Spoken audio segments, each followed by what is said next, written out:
So let's make a formal introduction for our listener. Good afternoon, Cliff. My name is Claudio. I'm calling you from Washington, D.C.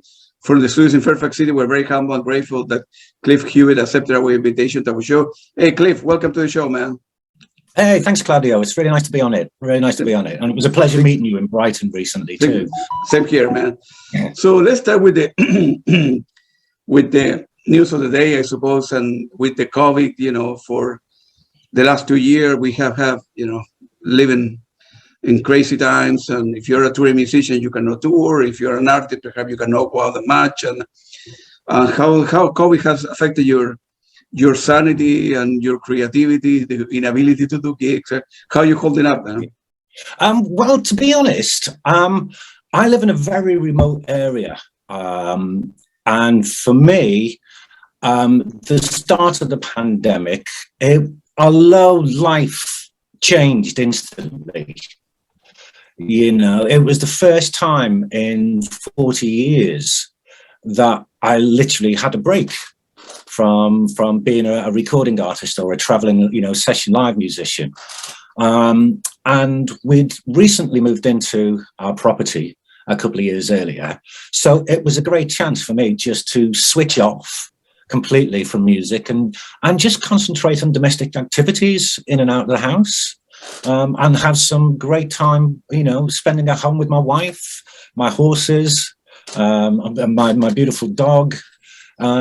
So with having horses, although we had major restrictions around the country, we were still able to pop out and exercise our horses on a daily basis. So life was kind of just continuing as normal for me. And it was refreshing not to feel obliged or under any pressure to continue with my musical journey. And so, literally for the first 6 months, it was like that. And slowly but surely, once, things were easing a little bit in this country, we were able to get back to some normality. And, I'd had a couple of kind of projects which I kind of put on ice for a little while. So that kind of, kept me involved in the studio. When I moved, we recently moved out of our studio in London a couple of years prior to that. So, and it's the first time in like 30 years I've actually brought my studio home. So I was able to just, get my head and be constructive within the studio environments and start recording from there. And I call it kind of satellite recording. Yeah. So it's not necessarily in the same room with the same band, but, with the advent of the internet and things like that, I was still able to, continue work and be prolific in that front.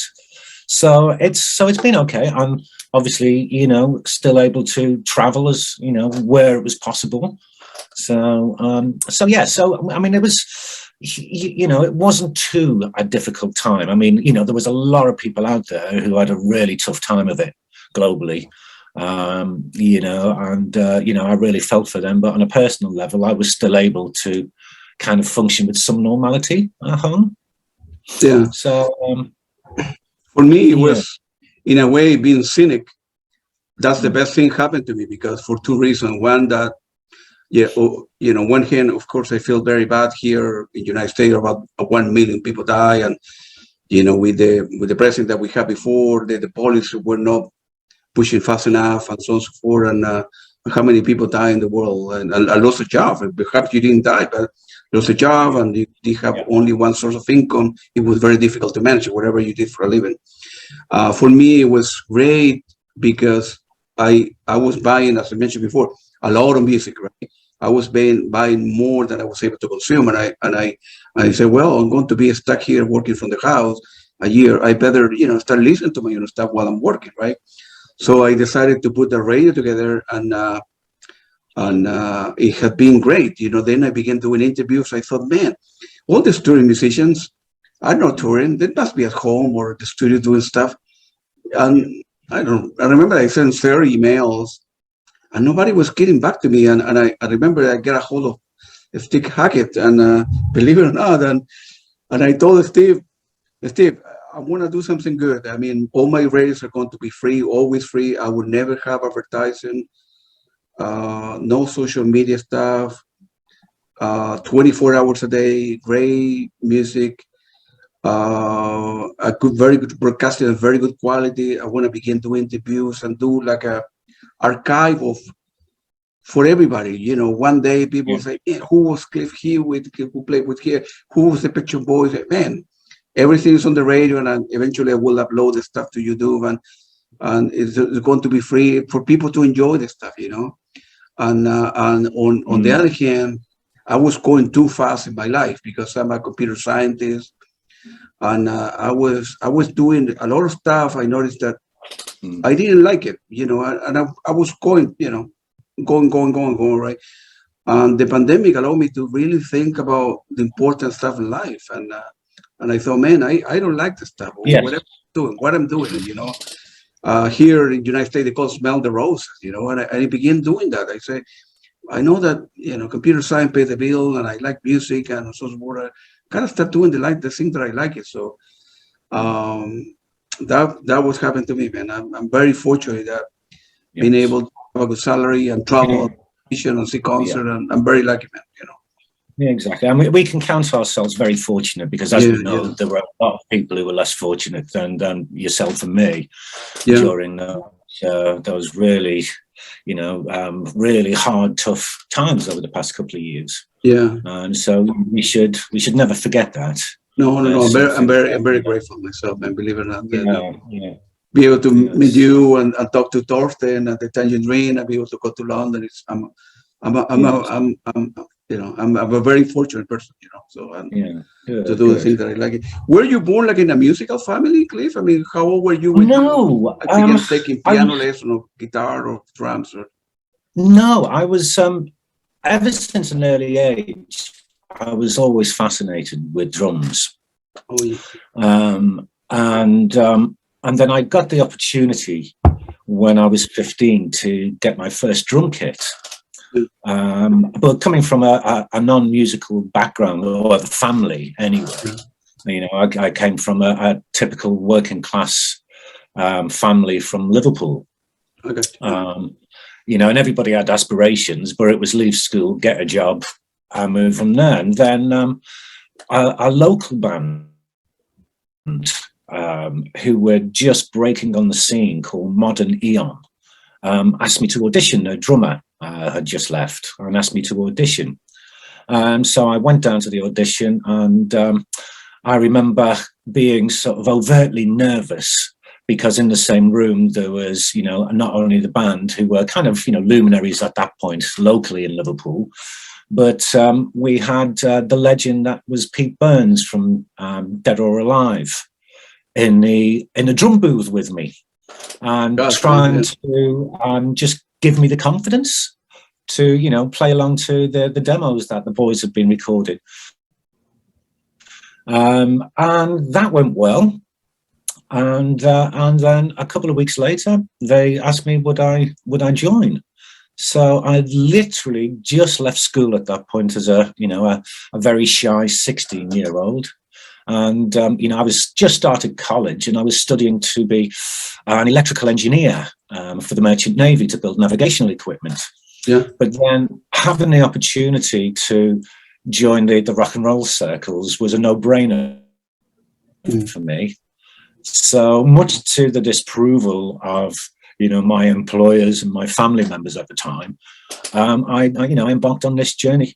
And fortunately, you know, we got a recording contract almost immediately with the legendary, groundbreaking label back at the time called Din Disc, which was a subsidiary of Virgin Records. And, you know, they'd already had bands like Orchestral Manoeuvres in the Dark, the Monochrome Set, Nash the Slash, Martha and the Muffins, and then, you know, Modern Eon were signed.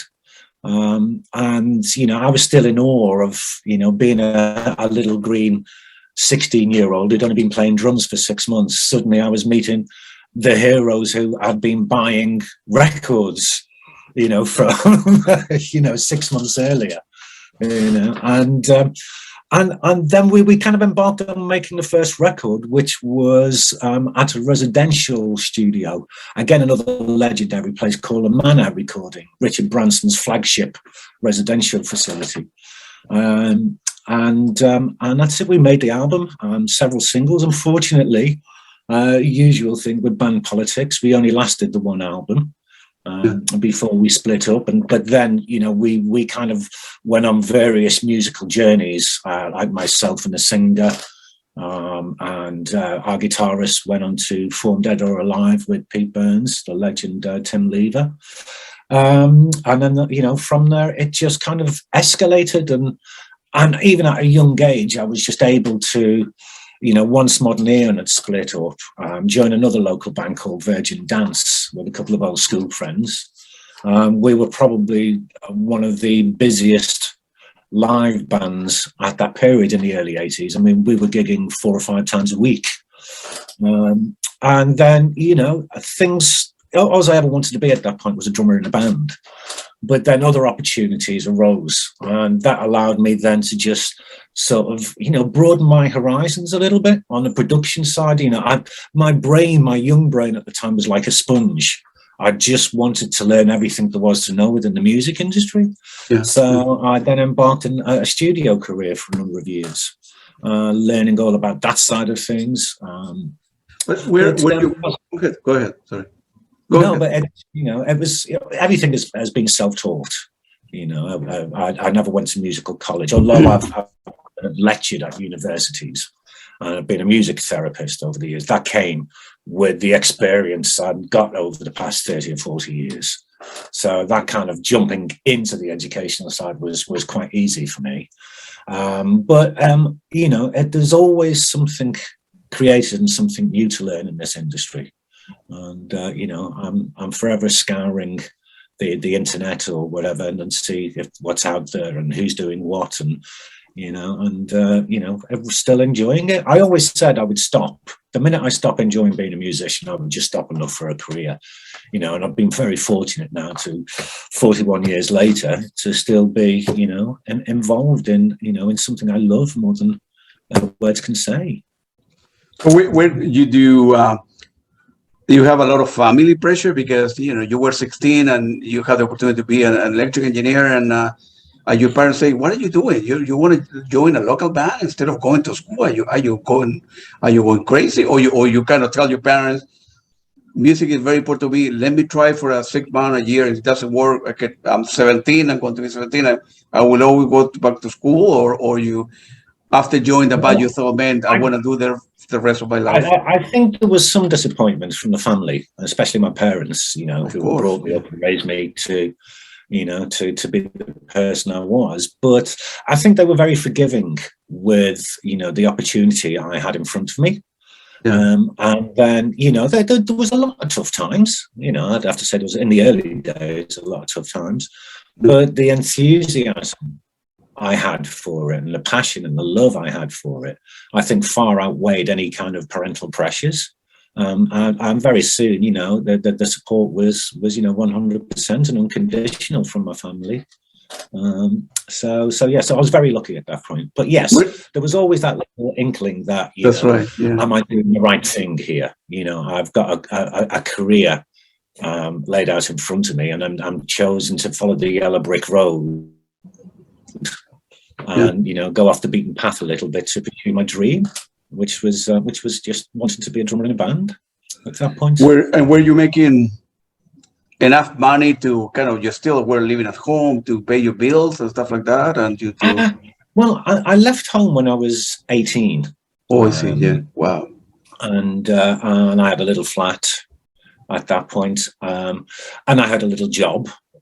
Even though we were kind of earning, with my first band, you're on a wage and you hope success is always a bonus, but just being able to have the longevity and carry on doing what you're doing is something I thought about early and long. So yeah, there was plenty. I had a little job as an assistant manager in a sweet shop for a couple of years. I'd do 4 days a week there, then finish, go home, sort out, go to rehearsals, sort out the next gigs. And we'd always, in our little battered out Ford Transit van, there'd be all the equipment all the band and the crew, and we'd just be traveling the length and breadth of the country. You know, one night we'd travel from Liverpool, we'd go up to Newcastle, we'd do the show, and we'd come back, and I'd be in working the next morning. Wow. So, but when you're that age, you know, it's fantastic. It's a dream come true. And then when you look back at it, you go, you know, God, how did I ever do that? But you do when you're that age. And I think the 80s was a very good era in the music industry, especially in the UK industry. Yeah. You know, with the you know, the new music scenes that were happening, you know, in Liverpool, in Manchester, Sheffield, in London, in Scotland. You know, it was pioneering in a sense. So, you know, it was just a great time, and you know, to be in a band. Absolutely, especially Sheffield. I mean, there's a lot of very famous bands that they somehow. I don't know your country that well. You know, I only know London, Dover, and Brighton, and Liverpool. But in Sheffield, too many groups came out of 70s early, and it's unbelievable. Yeah. Huh? Yeah, you know, your Human Leagues, the Human League, the Duran Duran, and so on and so forth, and yeah, it's unbelievable. You know? No, there was pockets of phenomenal music scenes in the country at that time, and it was, you know, it was a musical explosion. You know, the post-punk era in this country. Yeah, and there was always a vibrant music scene, no matter what city you went to. You know, because you were always a fan of some band of that city. Yeah, you know? It was fantastic, and it was, you know, it was also warming to see the success that some of those guys had, and how important their music would be and stand the test of time. So yes, I know they're exciting times indeed. Exciting. Yeah, everybody, if you're a foreigner, some people that are not into music would say, well, London and that's it, right? But there are many other bands, many other cities. Unbelievable that how many bands came from, you know, everybody knows, I suppose, Liverpool from the Beatles, but there were so many other cities that great band coming from there, and I'm glad, you know, it's for me, you know, the top 3 bands in the history of the world are British, you know, Led Zeppelin, Pink Floyd, and Genesis with Peter Gabriel. So I was exposed when I was 14 to that kind of music. Saying, man, this is unbelievable. At the time I was living in Chile, right before I finished high school, and then I came here to the United States to study. So the first stuff I listened was they were British band. I said, man, this is unbelievable, man. Yeah. See, the 70s was, you know, I was still at school during the 70s. Yeah. And although I was a fan of music at the time, you know, I was also prolific with my sports. So that kept up. Well, I mean, from Liverpool, it was football. But I was a very successful badminton player at school as well. Really? And it was the start of the punk scene in the late 70s. That really captured me and some of the school friends. I mean, it was just to be able to have that freedom to look at this expanding music scene, this expanding fashion scene, this liberating movement. That's when my ears really pricked up and went, wow, this is a whole new way of life for me, and I want to be a part of it. And so I just jumped on the bandwagon, and then, so a lot of the 70s acts, and a lot of the great bands of the 60s and 70s, I kind of went back to rediscover, although they were still there and a part of it. You know, they became more important and more valid the older I got, because for me, the punk and the post-punk scene was, you know, just empowering for me at the time.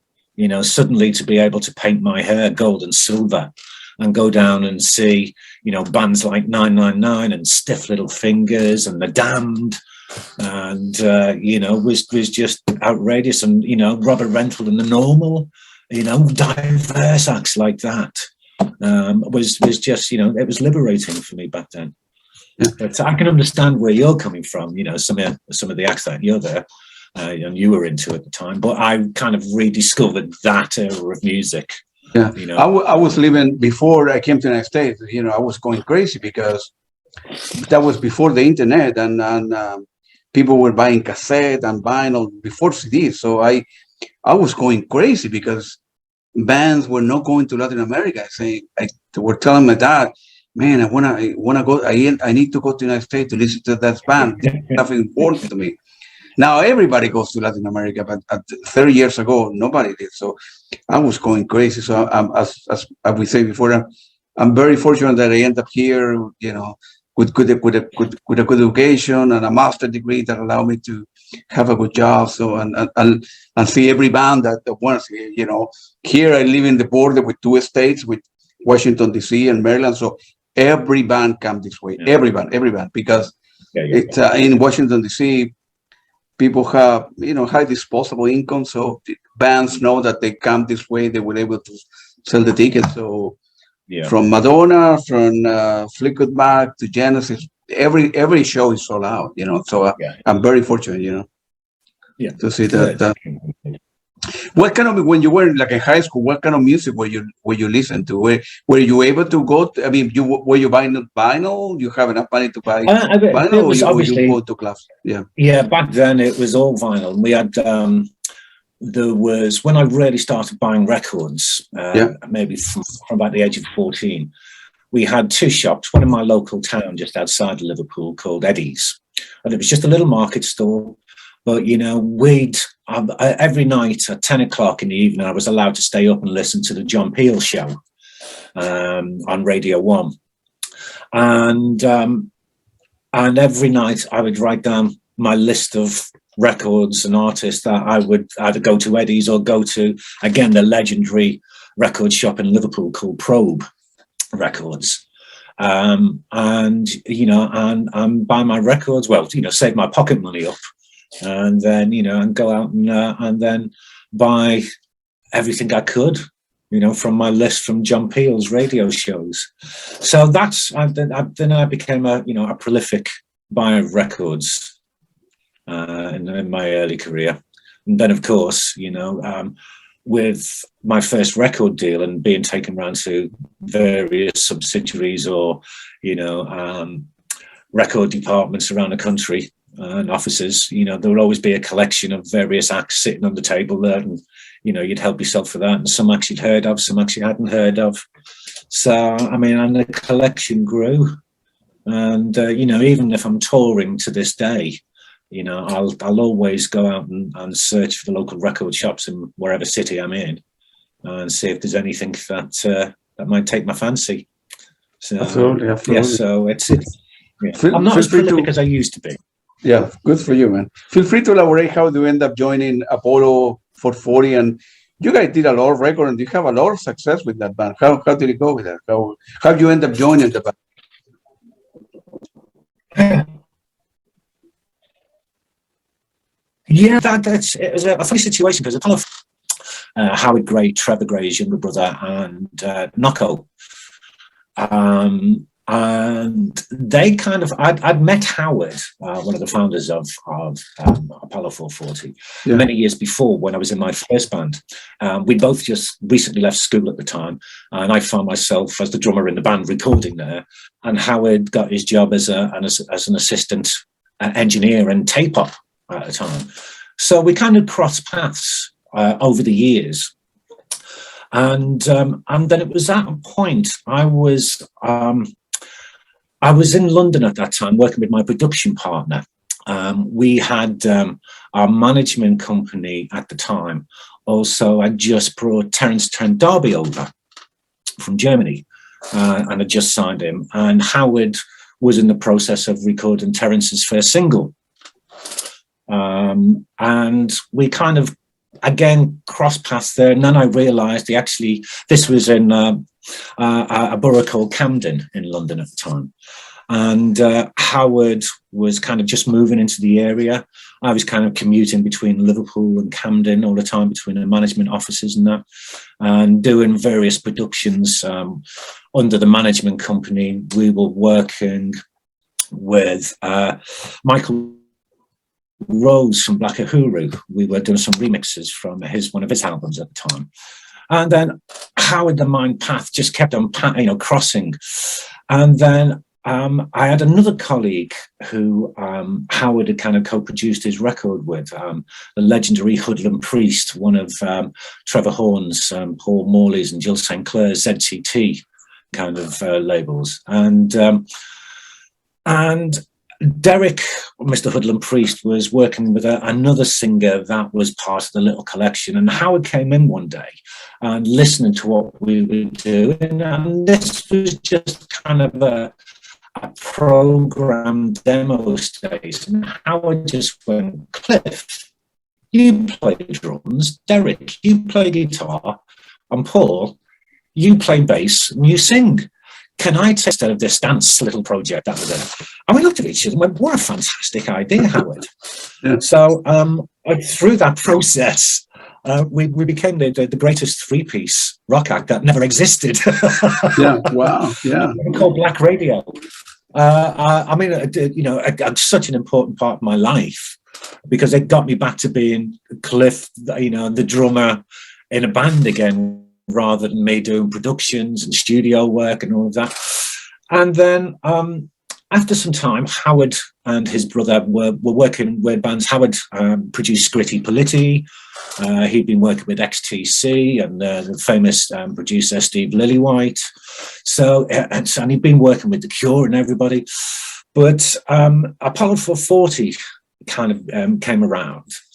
And although it was essentially a remix outfit that the three of them were involved with, they then started on a series of white labels through their own little label.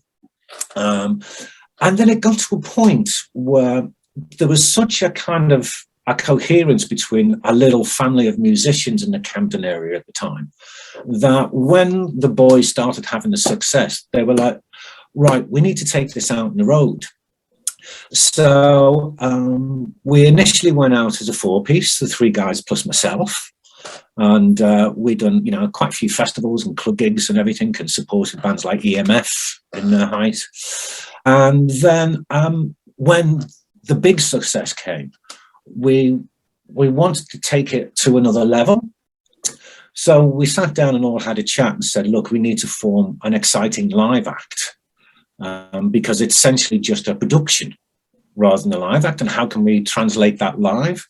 So we got together with various local musicians and formed this live 8-piece bands. And at that time, I was just really getting into my digital drum side of things. Yeah. So I discovered a phenomenal drummer on the scene at the time called Paul Kodish, who was doing a lot of the early drum and bass and jungle grooves. And he was making a name for himself, and we got together. That really worked, and then suddenly we were this 8-piece live act. And with the success of the records at the time, we were then able to just take this on the road as a full production, and Joe told the world many times with it. And it's kind of it's had its rebirth over the years, but I think there's an awful lot of hit records, and I think we made about 5 or 6 albums altogether. And it's still going. There was a sabbatical that we had in the early 2000s because we'd just literally 16 of us, 8 band and 8 crew, had been on the road for almost 2 years non-stop. And we needed to have a little break and go back in and make another record. So we did that, and we were kind of very busy, and the boys were doing a lot of Sony PlayStation games at the time. So that went on, and then we got the opportunity to go back out live again and do a lot of the festivals, and we kind of continue to do that now, mainly just festivals. Not really productive on writing new material, new albums and things. There are rumours. But it's nice, in the summer, just to fly out on a Friday and fly home on a Sunday, having to be in some, headlining some fantastic festival across Europe. And then obviously the pandemic hit. So I put paid to everything for a while. So you guys have, I was looking at the charts, and you guys did in the UK, a couple top 20s, and then in other country top 40. So I think the album was called Getting High on Your Own Supply. So you guys did okay. I mean, you were touring and playing at a festival. Was pretty good, man. Yeah. No, it's been a very kind of fruitful and thorough 20, 25 years, 30 years or so. Yeah. And everybody's still kind of proactive. You know, I'm working with Nocco at the moment on some of his projects.